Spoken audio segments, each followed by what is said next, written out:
আসসালামু আলাইকুম বন্ধুগণ, সবাই কেমন আছেন? আশা করি সবাই ভালো আছেন। আমি আমার ইউটিউব চ্যানেলে একটা সাপ্তাহিক ভিডিও নিয়ে আসলাম, বাজারের ভিডিও। আমি বাজার করতে গিয়ে একটা আটার প্যাকেট নিয়ে চিন্তিত হয়ে গেছি। একটা আটার প্যাকেটের দাম, ১ কেজি আটার প্যাকেটের দাম হলো €1 60।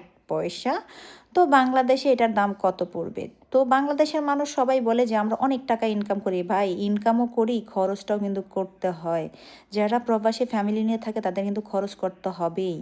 তো আর আমি আবারও চিন্তিত হয়ে গেলাম কোয়েল পাখির ডিমের প্যাকেট হাতে নিয়ে। এখানে এই ডিমের প্যাকেটটার দাম হলো ৳৩.৪২। এখানে কিন্তু আবার ৩টা ডিম পচাও আছে। তো আমার কথা হলো গিয়ে, যদি বাংলাদেশে আমরা এটা কিনে খাই কত টাকা পড়বে?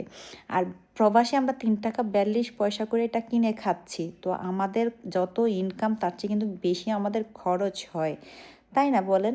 তো এটা যারা প্রবাসে থাকে ফ্যামিলি নিয়ে তারাই জানে। তো বাজার টাজার করে এই তো কাউন্টারে চলে আসছে। বাজার করলাম। এটা তো অল্প বাজার, তো আরও বাজার ছিল।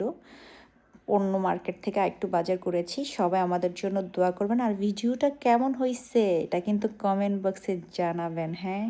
আর আপনাদের দোয়ায় সামনে এগিয়ে যাব ইনশাল্লাহ।